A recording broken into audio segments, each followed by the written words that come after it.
ഭിന്നശേഷി കുട്ടികളുടെ ഉന്നമനം ലക്ഷ്യമിട്ട് നെല്ലിക്കുടിയിൽ ഭിന്നശേഷി കലോത്സവം സംഘടിപ്പിച്ചു. ഗ്രാമപഞ്ചായത്തിന്റെ നേതൃത്വത്തിൽ നടന്ന പരിപാടിയിൽ നിരവധി പേർ പങ്കെടുത്തു. ഭിന്നശേഷി കുട്ടികൾ അവതരിപ്പിച്ച കലാപ്രകടനങ്ങൾ ശ്രദ്ധേയമായി. നെല്ലിക്കുഴി പഞ്ചായത്തിന്റെ നേതൃത്വത്തിൽ ചിറപ്പടി കമ്മ്യൂണിറ്റി ഹാളിൽ നടന്ന ഭിന്നശേഷി കലോത്സവം ശ്രദ്ധേയമായി. കുട്ടികൾ അവതരിപ്പിച്ച വിവിധ കലാപരിപാടികൾ കാഴ്ചക്കാർക്ക് ഹൃദ്യമായി. ആന്റണി ജോൺ MLA പരിപാടി ഉദ്ഘാടനം ചെയ്തു. ഈ സവിശേഷ കഴിവുകളുള്ള കുട്ടികൾ അല്ലെങ്കിൽ ഇവരെല്ലാം ഈ പ്രിയപ്പെട്ടവർ 4 ചുവരുകൾക്കുള്ളിൽ ഒതുങ്ങിയിരിക്കേണ്ടവരല്ല, അവരും ഈ സമൂഹത്തിന്റെ ഭാഗമാണ്. ആ ഒരു കാഴ്ചപ്പാടാണ് ഗവൺമെന്റ് മുന്നോട്ട് വയ്ക്കുന്നത്. അപ്പോൾ അതിന്റെ എല്ലാം ഭാഗമായിട്ടാണ് ഇവിടെ കേരളത്തിലെ എല്ലാ പഞ്ചായത്തിലും ഇതുപോലെ പ്രത്യേകമായ പദ്ധതികൾ, ഇവിടെ പഞ്ചായത്തിന്റെ വാർഷിക പദ്ധതിയിൽ പ്രത്യേകമായ വിഹിതം നീക്കിവെച്ചു.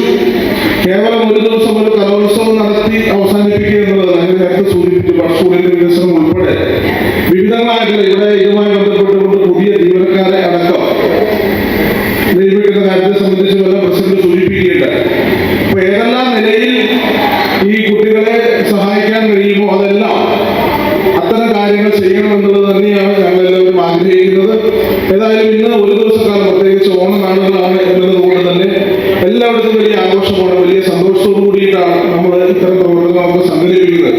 ഗ്രാമപഞ്ചായത്ത് പ്രസിഡന്റ് PM മജീദ് അധ്യക്ഷത വഹിച്ചു. ക്ഷേമകാര്യ standing committee chairperson Mridula Janardhanan, ആരോഗ്യ വിദ്യാഭ്യാസ standing committee chairman MB Jamal, bud school principal Mini Sajeev, panchayat മെമ്പർമാരായ Shahida Shamsuddin, KK Nasar, Vrinda Manoj, Seena Eldhose, Arun C Govindan, Shahana Anas, panchayat assistant secretary Arun C എന്നിവർ പങ്കെടുത്തു.